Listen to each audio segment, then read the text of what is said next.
Beginning on ODO podcast in 5, 4, 3, 2, 1.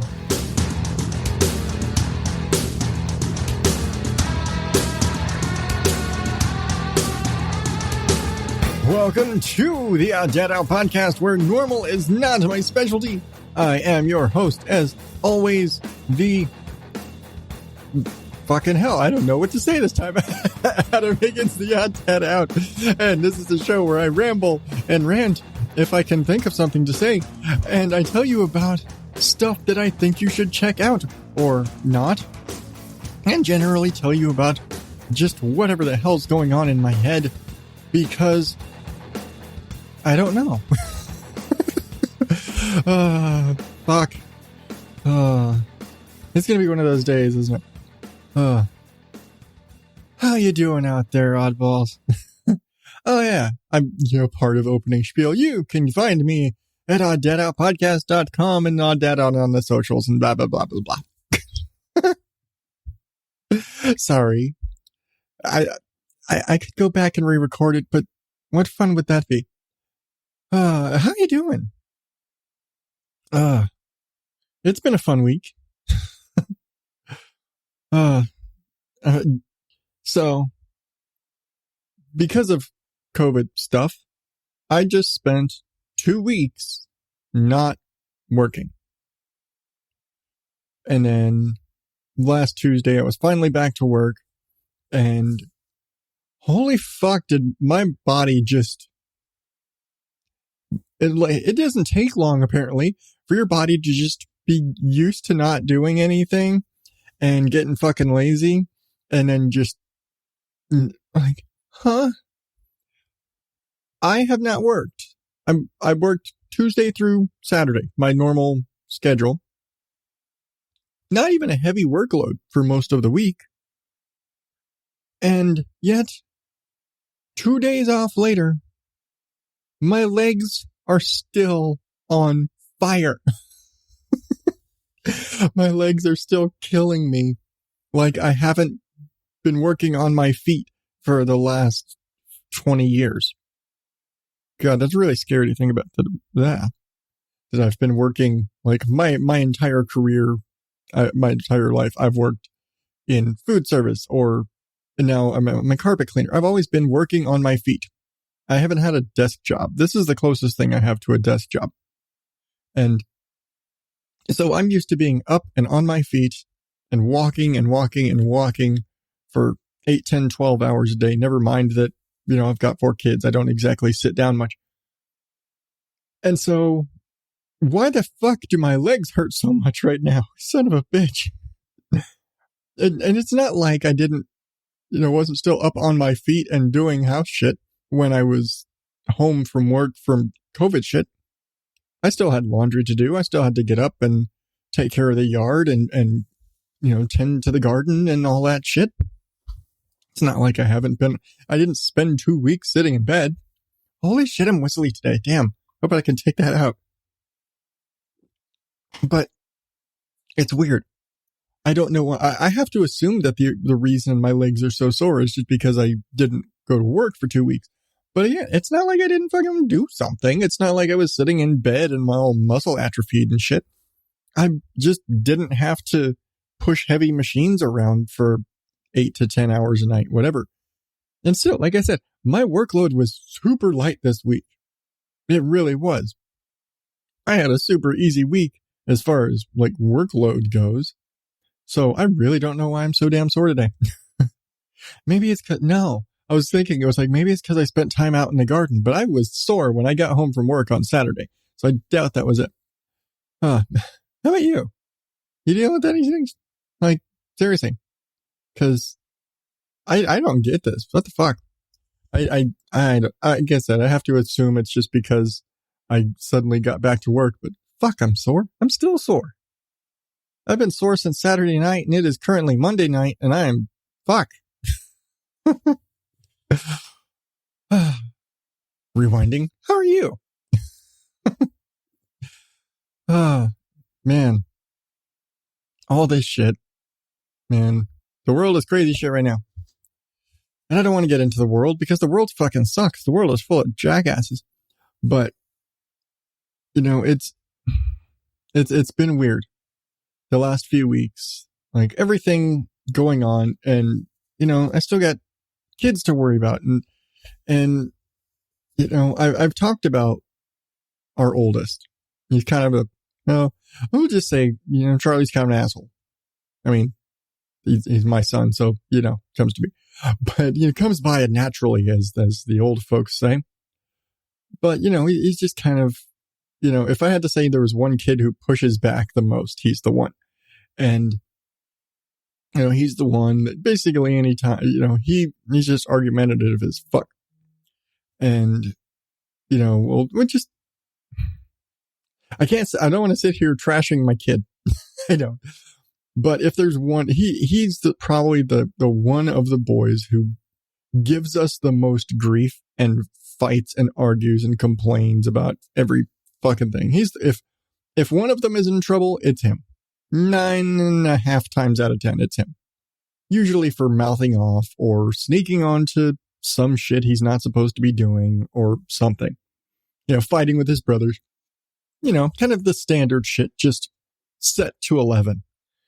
And we've tried tons of different things. We've tried, we've tried some types of medication. We've tried counseling. We've tried a lot of different things because it's not just, him being a general purpose, angsty preteen, kind of a punk.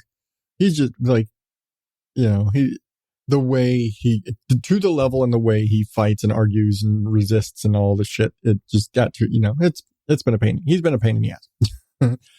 And so recently we were like, we need an outlet for him because, he to a degree, he's like me. He's got a short fuse. And that's kind of one of the big things is he's got my short temper and he's got a lot of energy and he's been bottled up for 9 fucking months or however the fuck long it's been that they've been home from school. And, they've been doing all the home school shit, driving him crazy. Like, it's, we're coming up this week on the anniversary of 2 weeks to control the spread, feeling like we're on the fucking, the ship in Wall-E, it's the 700th anniversary of our 5-year, trip. That's where we are right now. But it's just like, he is a super social kid. He is a kid who craves social interaction, whereas my wife and I, not so much. We're generally fine, living in our little hole here. It's a nice hole, but we live in we built our nice little den here and we stay in it. The boys, not so much. They crave outside social interaction. They like having friends. They like talking to people. They like doing stuff. And the more time they're spending cooped up at home because they can't go to school and interact with people, the worse they're getting. And, how I mentioned last week how just heartbroken they all were when one of them came back COVID positive, which meant that they wouldn't be able to go back to school when the school opened back up this last week. Well, they're now stuck because we went to get them retested to try and get them back into school. And we got another one that tested positive. So now they're like, fuck it. Okay. They're stuck, all of them quarantined through the end of spring break. So they won't be able to go back to school, which sucks. And it also sucks because they haven't been sick for like weeks and weeks and weeks now. At this point, I'm fairly certain that the reason they ended up positive this time and negative last time was they just didn't get good swabs or something. And it was the rapid test and those aren't as accurate and you never know. I mean, there's still tons of false positives and the testing is not as accurate as you would like when it means that your kid can't go to school for 2 weeks. But anyway, with all of the everything and trying to figure out shit for him and just trying to find, he needed an outlet. He needed some sort of social activity. He needed something to do to kind of rein him in. I don't mean like rein him in, like control him, but more like to give him something to focus on, because he needed discipline. And we have learned in the last year of distance learning and school at home shit that your kids, and I mean this probably applies to every damn one of you, your kids will not respect you the same way they respect their teachers. They just won't, because you're mom and dad, whoever you are. You are mom, you are dad, you are aunt or uncle or whoever, you're big, whatever. You are the parent. There are expectations of you as a parent. There's respect and a way they treat you as a parent. They treat strangers differently than they treat you. And a teacher ultimately is just like an upper class stranger. They meet this person. They're a stranger that they become familiar with and they become comfortable with. They give them all the respect of a stranger, but they're a stranger that they know is somebody that's safe. And I'm just spitballing this whole philosophy. So if I stumble a bit, forgive me, or don't if you're a dick, whatever. But, when your kids meet their teacher, unless they're an asshole kid, they generally immediately are like, okay, this is a person. I'm going to show respect to this person. I'm going, they have no clue who this person is other than to say, this is my teacher. I'm going to show my teacher respect within the guidelines of school and school behavior. And this is what you do. And I'm doing a lot of hand motions here that you can't see. I'm sorry.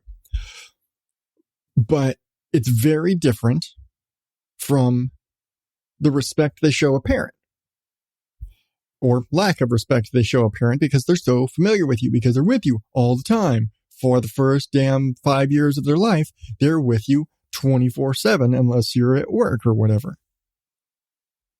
So they know buttons, and they know how to push your buttons, and they know limits, and they've tested all the limits. They know how far they can push you, and they are going to push you because they can. With their teachers, all they know is a position. They know this is like, they walk into a classroom. This is a teacher. They know this is the teacher, and I can't push this person's buttons. I can't push the limits with this person because I don't know how this person is going to react yet. And so they have to kind of weed it out. And again, unless your kid's an asshole, then they just come in and they're a dick. But that's a whole other thing. But they have to kind of sit there and suss out the teacher. And so with the limited exposure they have to their teachers, generally speaking, most teachers are nice people. And so again, unless your kid's an asshole, they become friendly with the teacher, but they still kind of live in that little half stranger bubble. Like, I know this person, but I don't know them super well. I only know them within the confines of class and what we do here at school. I don't know their favorite, pizza toppings. I couldn't, if your teacher says, hey, can you grab me a drink? I don't know what to automatically go for. Unlike if mom says, hey, can you grab me a drink?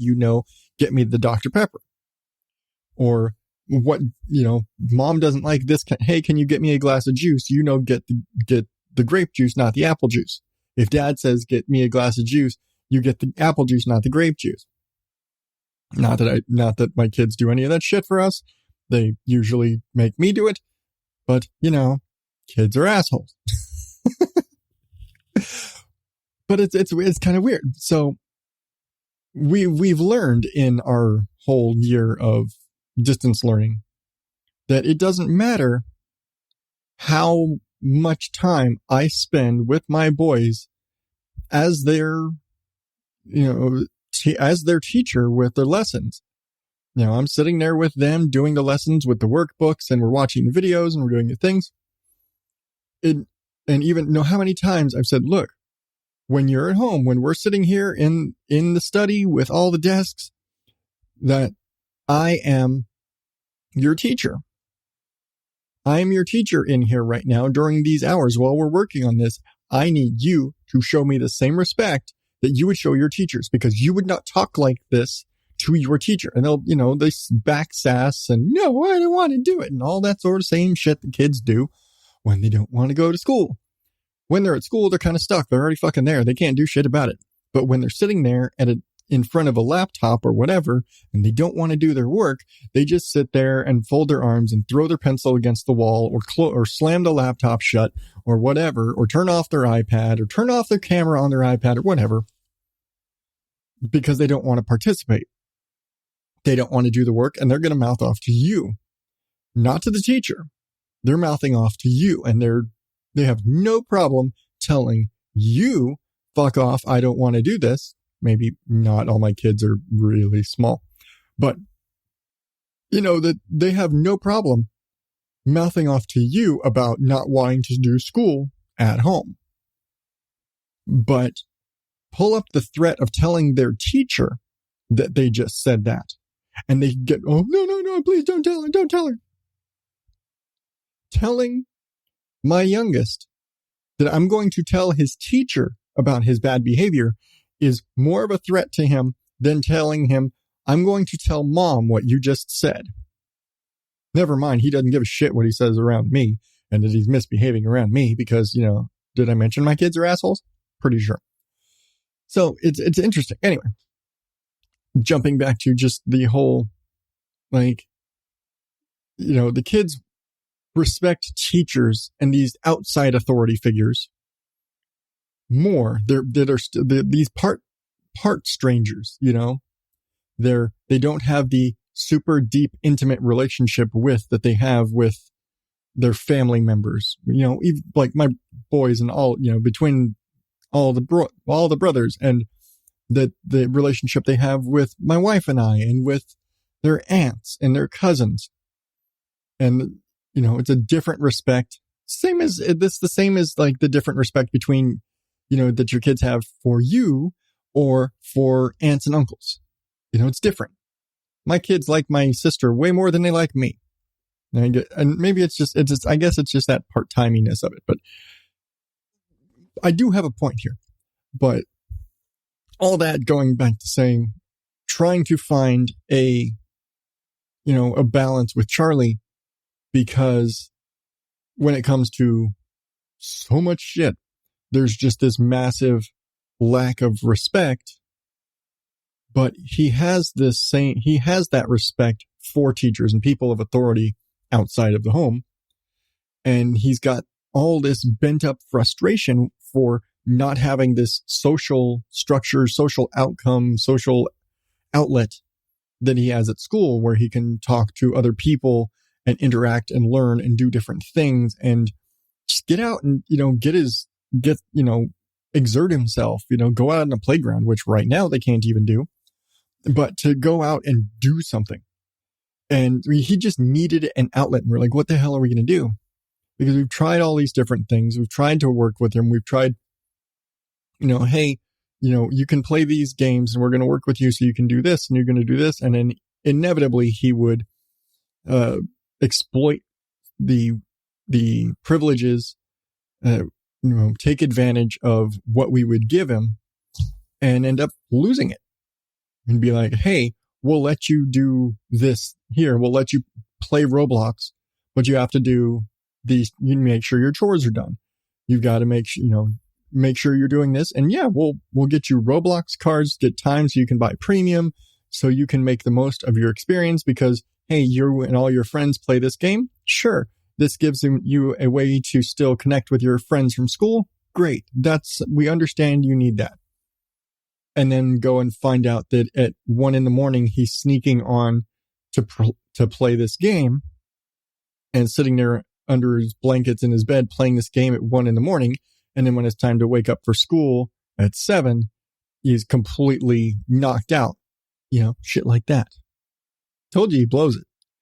And we're going to find it's like fucking losing. It was like, we need something.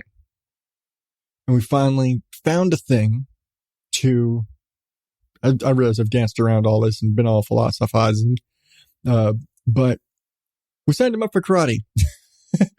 we were just like, we need to do something to get him out of the house, to get him away from the cabin feveriness and the always cooped up around his little brothers and with us, and something with an outlet to help with his ADHD and his just anger issues and his like electronic dependence, because he's always just so like computer addicted and just always wanting to be on devices and on video games and on computers and on YouTube and all this stuff. And we're like, we need to do something about this. And so we opted, we're going to put him in martial arts. And so we signed him up for what turned out to, we didn't even know, like we legit didn't even know we don't know what a martial arts this is. We know the name of the studio. We're like, okay, but it's martial arts. It doesn't say it's not like, it's not Dave's Taekwondo, it's not, it's not it doesn't specifically say what type of, what's the word?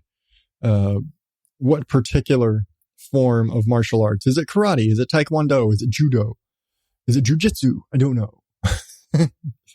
And so we put him in the class, just kind of his age group class. And we're like, you know what? We're going to try this out. And we told him. He did not want to fucking do this. Oh, he fought us so much on this.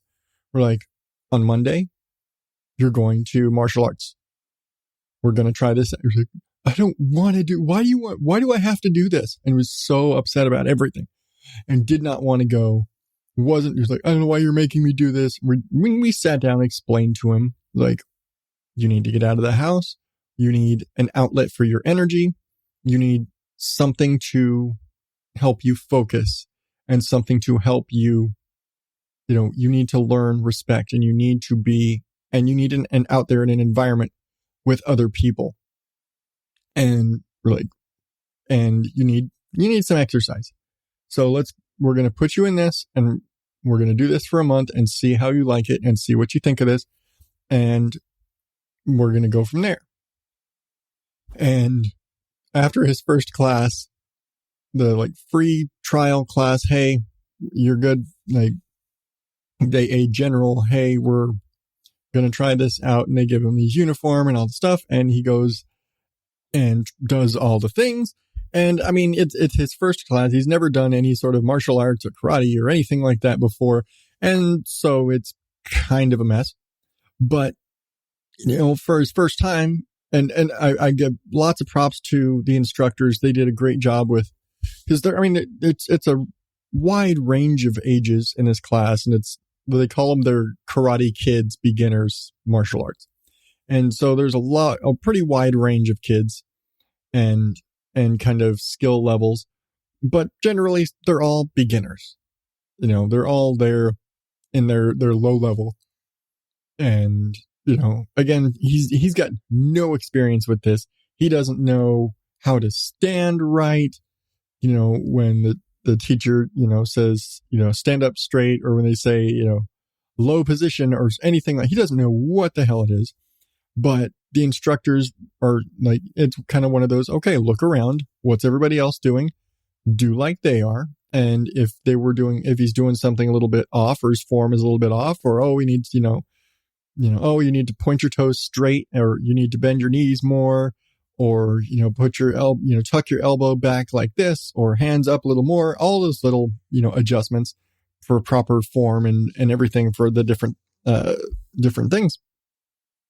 And they'll come up and they'll like, oh no, so do it like this, or like, perfect. Okay. Now, like, and they were all there, really helpful. And, not just for him, for anybody in the class, they'll come out a lot of the time. One of their biggest things is it's getting in a low position, and it's basically kind of a low squatting stance. And, it's, trying to really get those knees bent and get, big, wide, stable stance. I'm sorry if you heard me just knocking the desk there. And it was funny because I could only imagine the first time anybody has to do any of this stuff, they suck, period. They're just going to suck at it. If they have no experience with this, they're going to suck. But I had one vision when I was sitting there watching him do this, and I was like, I know what to tell him. And I told him, it's like, because we've watched the entire series of The Last Airbender. So all I had to tell him was like, all right, when you're doing your low stance, think of Aang firebending for the first time. He's like, remember what Zuko told him? Like, feet forward, legs wide, like wider, like wider. And told him, it's like, all right, firebending stance. And he immediately knew what that was and snapped straight to it. He immediately, like when I put it into that mindset for him, here's what you need to do. Here's how you need to get this position. And he just had that image in his head of Aang sitting there, super wide legs, feet square, squatted as low as he possibly could, and immediately snapped into position. And since then, he has had that position in class locked. When I look around his class, when I'll sit there and watch, he usually has his position, and he's sitting lower and more wide-legged than anybody else, because he's got that mentality of, firebending pose. And it's really funny. But, when I asked him after his first class, so what do you think? He was like, I can't feel my legs. And he said, after every class, and it's like 2 classes a week, and he's been going for about 3 weeks now. And every day he's just like, I can't feel my legs, until today. And today he was like, I'm finally not tired. It's like, because every class he'd be done. There's a lot of bouncing and kicking and punching and squatting and up and down and kicking bags and all the things and learning all these different poses and learning all these different positions and sequences and blocking formations and all these different things. And he's getting a lot better. And I love seeing him, because I take him on Mondays, and my wife takes and we leave him there, and she picks him up on Wednesdays.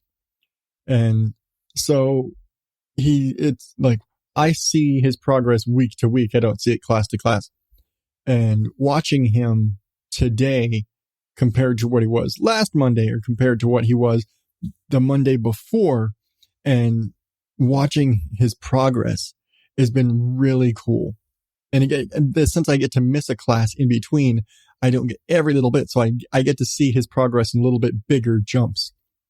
And yeah, I missed a couple of things. Like in his second class, he got to break a board for the first time, and they're plastic boards. They're like meant to break away and all that. And, it's like, they hit the point, they hit the thing in the middle, and they snap, and then they can snap them back together.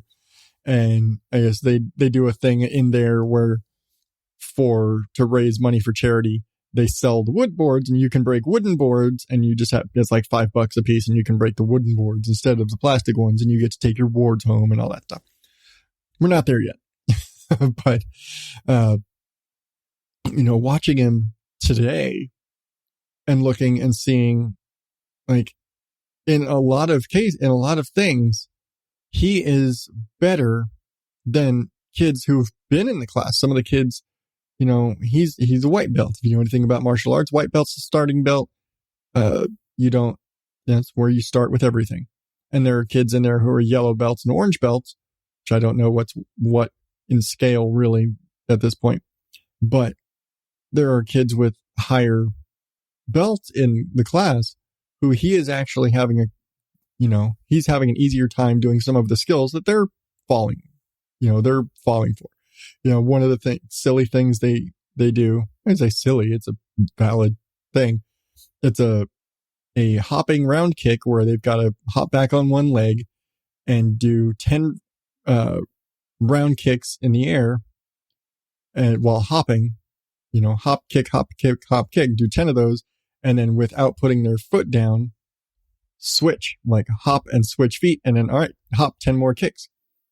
And the first time they did this lesson in class, all of the kids fell on their asses. Like at best 2 hops if they got that, and would fall down. Nobody was up and keeping 10 kicks. And like I said, nobody did. Charlie would do 2 kicks and fall down his ass.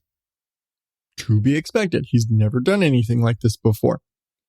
And today he sat there and I saw he was actually the only kid in the whole class who successfully managed to do his 10 kicks, do hop and 10 kicks. And they're supposed to hop in a single position. Most of them are kind of bouncing around and can't stay in position, but for the most part, staying in his little square, and did his 10 kicks and hop and switch and did his other 10 kicks and was able to do it without falling. And most of the other kids couldn't get all 10 kicks before they have to put their foot down or whatever. It was like, wow, that is such a huge increase. That's such a huge improvement over the last time I saw you trying to do these things. And, doing basic things, because part of the class is also self-defense, because it's kids and they talk about bullying. And when somebody's trying to fight you at school and they teach them things like you should never fight at school, because if you fight at school, you're probably going to get kicked out. And things like the teachers never see the first punch. They always see the second. It's always the person who throws the second punch that gets in trouble. So, always do your best not to get caught. It sounds bad, but more of the always be defending yourself and trying to get away from a fight, not, aggravating a fight further. So it's a lot of, a lot of blocking and a lot of, how to get out of, bully kid is choking you. How do you get out of that? Someone grabs you by your shirt. How do you get out of that? And situations like that. And so it's a lot of that kind of stuff. And so really like these sort of things, especially considering he's dealt with bullying and, sort of stuff like that when he's at school. And so I've really liked watching the classes, and I kind of wish, my wife could go and watch the classes and see him and see the way the class is organized. But it's kind of one of those timing and when the time when the classes are, and my work schedule and her work schedule and class schedule, and it gets really tricky. But it's been a really interesting thing getting to experience this. And as much as my wife doesn't like it, she doesn't want him necessarily practicing a lot of stuff at home, because she doesn't want him fighting with the boys. Like, you don't need to be using your brothers as practice dummies.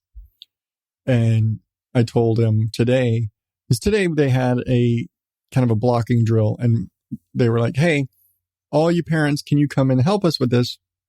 Stand with your student.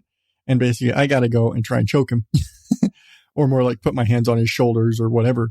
And he's got to do a kind of a block and break my hold on him, knock my arms down and do a cross block to push me away.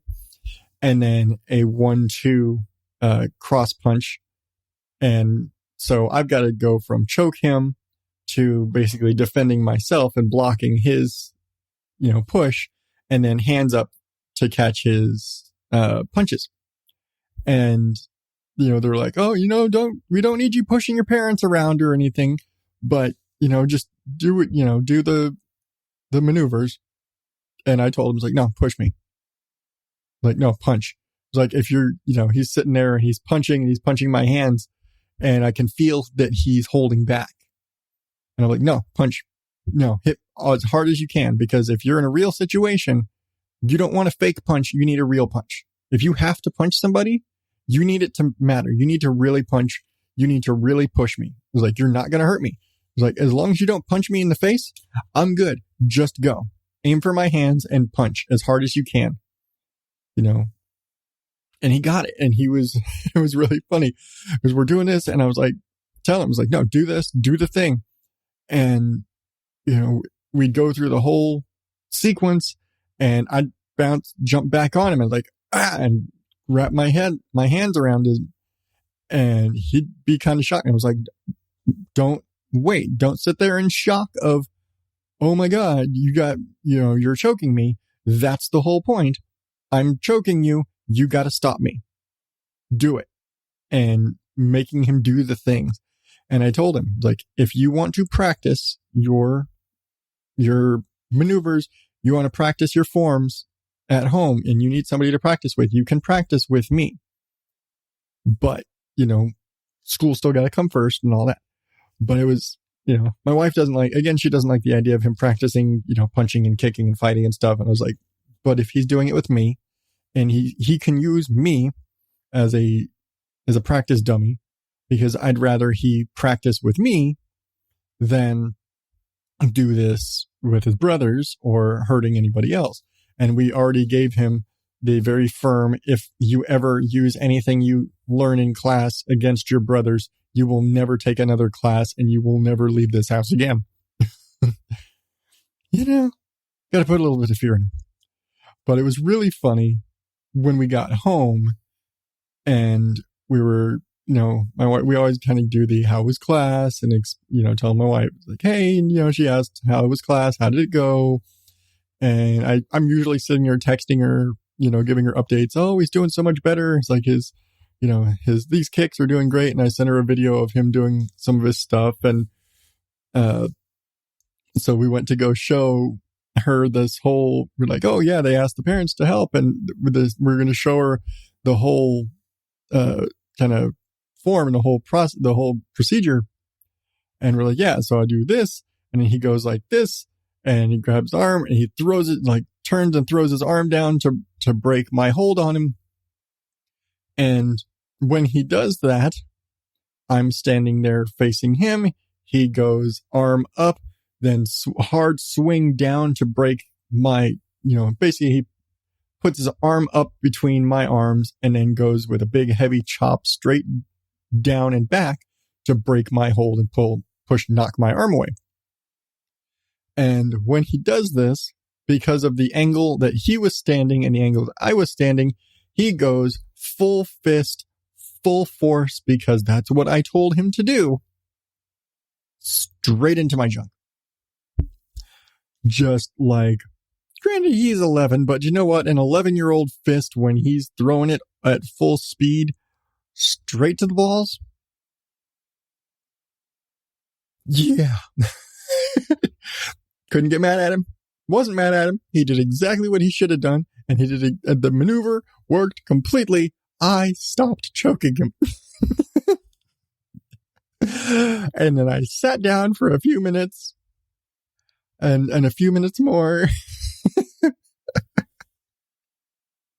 And while I'm still sitting there achy, my wife is already on the phone telling her parents about this. But it worked. The lesson stuck, the maneuver worked, and he managed to, retain this knowledge. And he is, honestly, it's helped him. The craziest thing, I guess it's the point of it all, but his behavior's been better for the most part, improved at the very least. He has actually been doing better with school. And it's only been a couple weeks, but he's actually been doing better with school. And he's been happier. And he went from, I don't want to do this. Why are you making me do this? To now it is a legitimate threat to tell him, if you don't behave, you are not going to class today. You're not going to karate class. And, he's in some respects a changed person with this stuff. And we've been really happy with him. And it's just been really exciting to see this. And so, yeah, that's kind of the biggest thing that we've had going on lately is just Charlie with his karate classes. And we were super excited today because one of the instructors, what's the words? Words are failing me. One of the instructors had called him out a couple of times for how strong his forms were. And I was saying, that low squat form and his punches were really solid. And he actually earned his first stripe. It's kind of just a kind of saying that he is increasing, that his skill level is developing. It's just kind of a marker saying he's learning this. And he got his first stripe on his belt today, and he was super excited. And I was super proud because, he wasn't sure. He was so unsure of himself, and he's, for all of his wanting to be a very social kid, he's very shy, especially in such a new environment. And so for him to get that recognition, he was really happy today. And, super excited for his next class. And they're learning all these other kicks and different maneuvers and different things. And just watching him improve and develop has been really, really cool to see. So looking forward to seeing where all this goes. But enough about karate. Or whatever. I don't know. I don't know if it's Taekwondo. I only know they call the class Karate Kids, and I don't know if it's just a cutesy name or if they're actually going by karate or if it's jujitsu or Taekwondo or whatever it is. I don't know. But it's fun for him, and that's really what matters. He's learning self-defense, and he's learning responsibility and respect.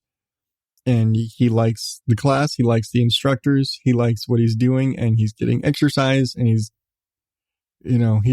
getting better. And that's the most important part. But enough about that.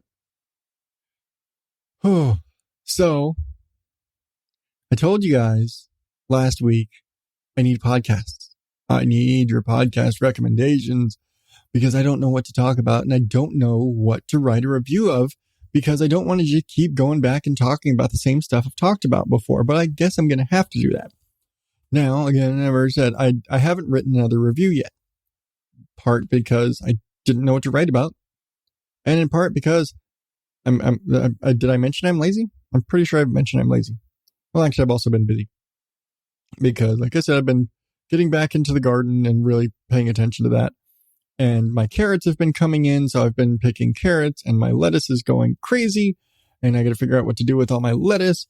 And we're coming up on time to start the next spring garden, and we've still got the popcorn coming in, and we picked all of my green onions, and we just so much stuff. I planted some flowers today, and it's just been kind of it's the spring. It's spring with a garden. And we have a plan, like a drawn out plan of what we are going to plant in different places. Unfortunately, we should have started planting a lot of this already, and we haven't been able to on account of all the stuff that's not ready to pick, because all of our garlic isn't ready to harvest. That's probably got at least another month before we're able to harvest that. And then that's still got to dry, like cure and all that. Our popcorn is probably 2 to 3 months from ready to harvest, and then it's still got to cure for like 2 months. We're just hoping right now that we'll be able to have it picked in time for the summer to be able to take some to family in Texas on vacation if we can go, and that's a whole other thing. And even if we have to say, hey, hang these up in the garage for like 2 months to cure, as long as we have something to take, that's what we really want. We're really looking forward to getting to harvest our glass gem popcorn, even though we know, like, even after we pick it, we got to like shuck it back and then cure it, which is really going to amount to like tying it up on a rack and hanging it in the garage for it to just completely dry out and cure for like 2 months. But we got to, it's a step. But man, it'll be really cool when we have our own crazy color popcorn.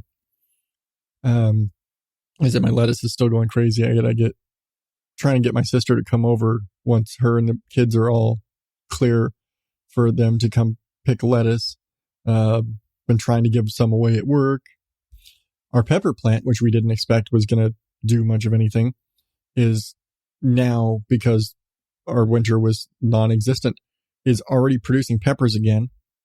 I moved our strawberry barrel into a sunnier spot, and within 2 days, we had new flowers, and we've got 3 strawberries forming and 3 more coming in behind them. in the span of a week after moving the barrel. And there's like 5 more plants in there that are all leafing out more. They aren't producing berries yet. They're just more leaves at this point. Sage is crazy. The rest of our herbs are crazy. And just going out there, probably like every day I'm going out and just picking a carrot and eating it, because we're getting to a point where my carrots are going to start going sour. And it's like, nope, I got to eat my carrots. And like go out and pick a carrot and grab the hose or whatever and rinse it off and eat it just out in the yard, or give it to the dogs or something just to eat. Like, I'm just glad I grew carrots. That's really it. I started some potatoes in a pot, like a flower pot. It's like a big square planter. That's the word I'm looking for. And I'm growing them in straw rather than in dirt to see, because I've heard you can do that. And so I'm going with that method, planting them in straw, and hopefully it'll work. And, I'm like, after my success with my lettuce and finally having success with carrots, I'm riding my garden success train right now. My green onions finally took. We had a good tomato harvest.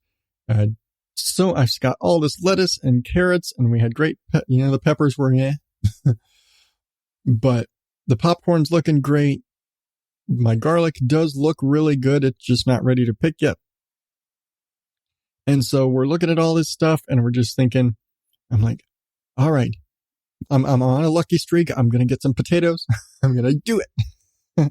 I don't know. Because every other time I've tried to plant potatoes, I'd plant them in the thing or wherever, either in one of the raised beds or in a planter, and they would rot. And the potatoes would just rot in the soil. And so this time I'm trying a different method. And so hopefully I get some potatoes out of it. And so, yeah, that's what's going on in the garden right now. I got to figure out what I'm going to do, because I don't have any empty space in our garden beds right now to plant anything new. But we're getting to kind of a point where, we're coming up on mid-March. We need to get some stuff in the ground. And we're like, oh shit, how are we going to do this? So we got to figure it out. We got to figure out what we're going to plant and when we're going to plant it, and get, shade cloth and stuff, be a little more prepared this time around, because we want to try pumpkins again in this fall. We want to try watermelons. We want to try green beans and a lot of other stuff that we've tried in the past and failed, that one way or another something has gone wrong and it's not succeeded. So we want to try all these things again.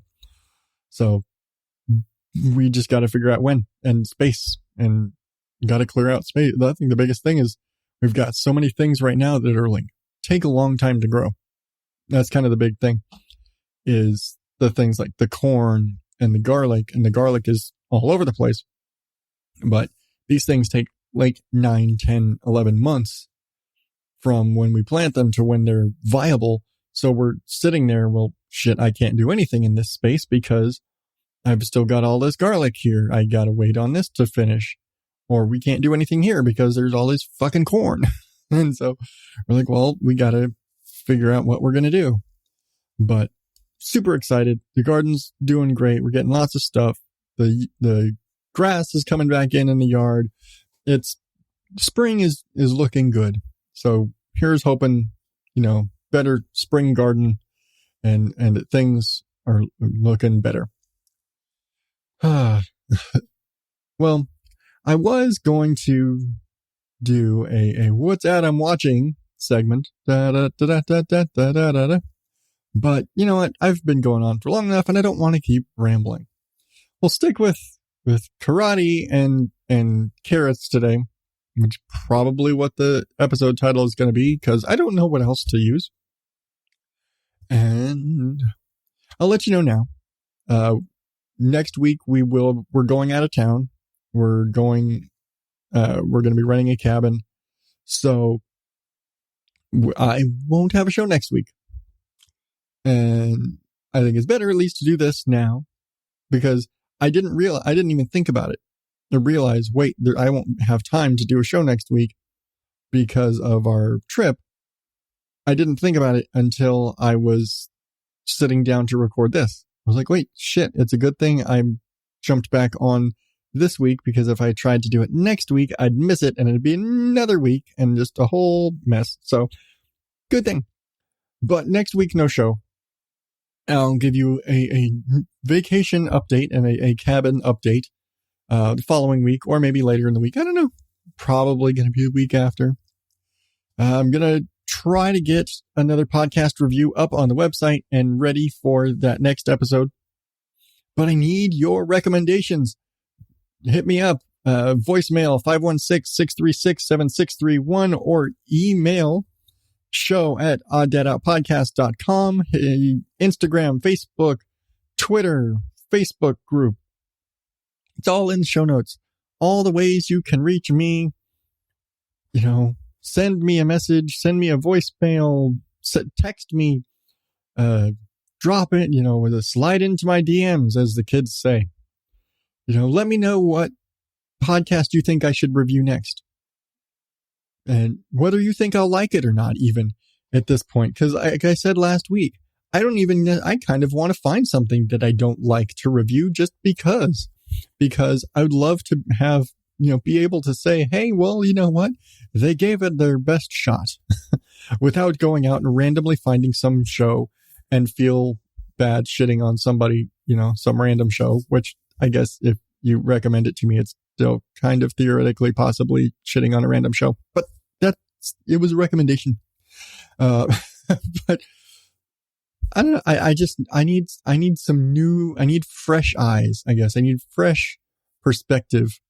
I need fresh ideas. And so I'm asking you, give me your ideas, or I'm going to have to go back and re-review something again that I've already reviewed. But I guess I'm just going to have to do that, aren't I? I'm just going to have to talk about the same things over again, because you won't tell me what you want me to talk about, man. You know, I need you to tell me what to do, man. You know, I was going to go somewhere with this, but then I lost it and I'm done. Yeah. One more thing, because I keep forgetting to mention this. I'm coming up on 200 episodes. Should have been there last year, but you know, the world. But coming up in April, I've got episode 200 coming up, and I want to do something different. Every kind of 50 episodes or so, I try and do something different.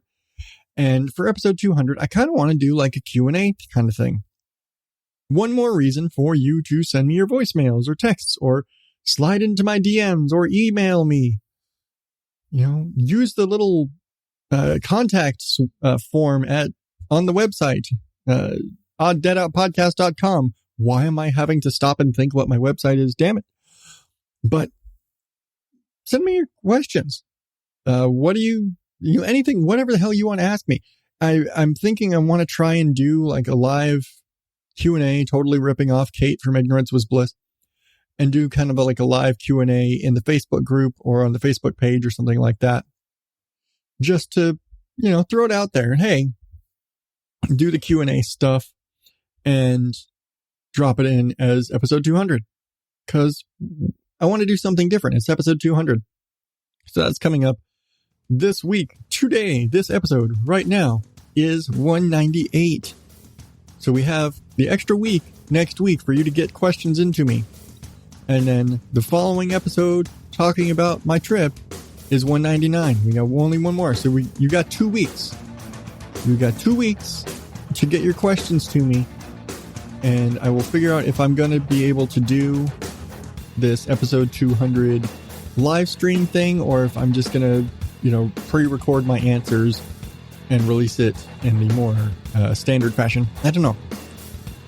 I'd love to do a live thing, but it really matters if I just can sit down and do it if there's time. So we'll see what actually comes from that. But I want your questions, just whatever the hell you want to ask me. You want to ask about movies or TV, or what do you think about this thing, or what do you think about that? With very few exceptions, there are some things where I'm just like, yeah, I'm not digging that whole.